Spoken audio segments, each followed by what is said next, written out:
So the game is the Battle of Raphia. This is part of the GDW 120 series.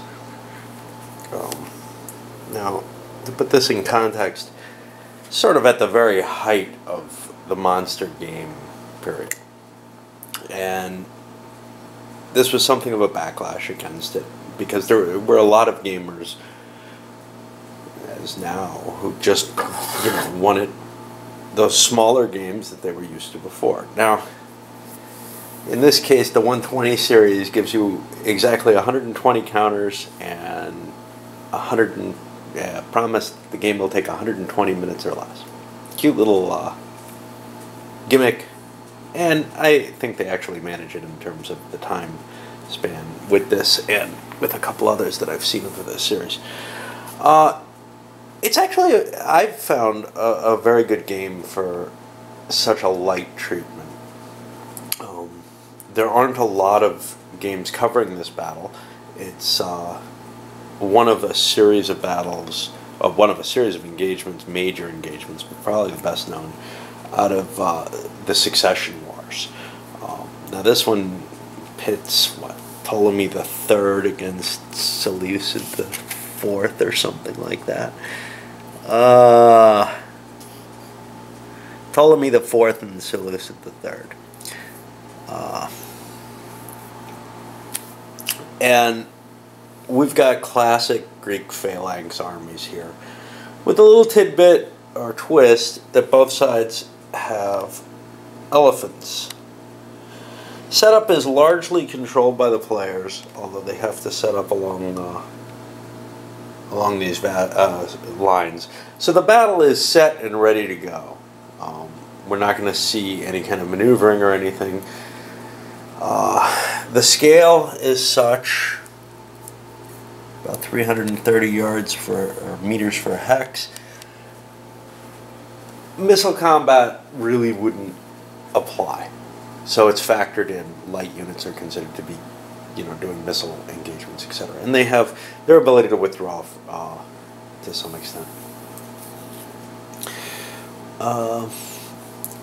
What are the major factors in this? Well, one is the heavy units are restricted and have facing. Everything else really doesn't. Now the heavy units are these 3 spear units. There's sort of medium or semi-heavy infantry, which is 2 spears. And then there's light infantry, which is the only unit which can stack with other unit types. It's allowed to stack with elephants. The way combat, stacking, you're allowed to stack as many pieces as you like, but only at the beginning of the game. You can unstack, you can never restack units. So the idea there is that you have kind of a cohesive formation and you have to hold it together. And if you start breaking it up to do things, you're never going to be able to put it back in the course of the battle. Movement's pretty straightforward. The only exception is because of facing. The heavy units, and I really like the way this is just handled so simply. The heavy units can either move, and the numbers are strength, morale, and movement rate. So the heavy units are either allowed to move or change one hex side facing.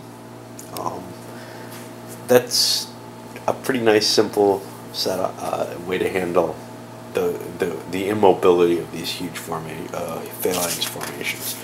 All the other units don't have to worry about that. One of the key factors for me in this is that the units have morale, and when you take casualties, when you take casualties or of the morale check variety, which is the C on the chart, or certain other things like being trampled by elephants, you have to make a morale check. And if you fail your morale check, you're routed. You start running away, and you continue making morale checks until either you leave the map or you rally. This also has a cute little, let's see if we've got any. It's got, sorry about that. Some units with question mark morale. Those are the Ptolemaic spearmen.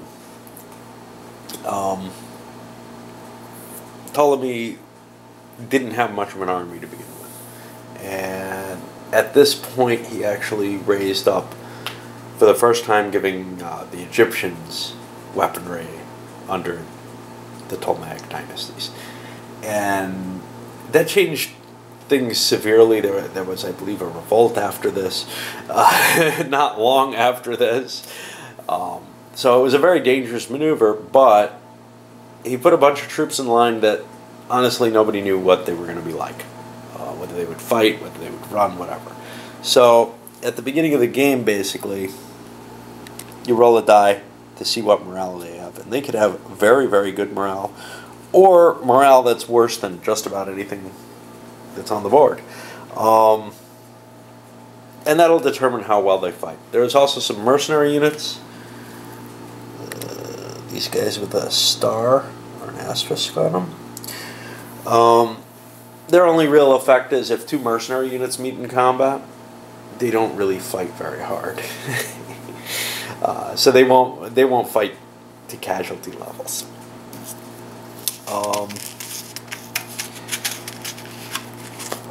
And that's really about it. It's a very simple game, but it's got a matrix of different types versus each other. I don't know if this is the first case of this, but it's certainly a very early situation of a technique that I've seen used very often. I'm pretty sure SPI had something a little earlier than this on maybe the Black Prince. Combat results table, pretty simple. Morale checks or eliminations. If you get good enough values, you get eliminations against the enemy. Attacking is voluntary, but and the strength of units is the strength of the top unit in the stack plus 1 for each other unit in the stack. So one other cool kind of little thing here, which is that Seleucid, part of his strategy was to hunt Ptolemy down and try to kill him in hand-to-hand combat.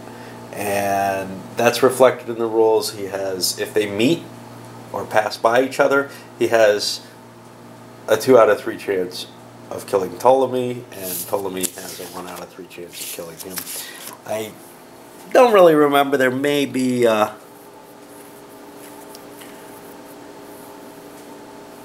no, that's it.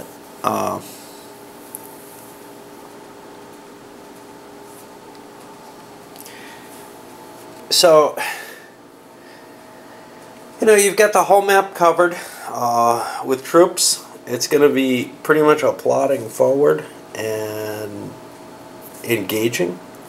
Leaders have some effect on the morale, as well as on the combat strength, I believe. The game goes 12 turns, period, the end. And you count how many people you killed. And that's it. Except for one thing. Oh, so if you kill the enemy leader, there's like a -3 to every morale check that side makes. So that's going to be a pretty major effect on the army. I would expect most armies would disintegrate in that case.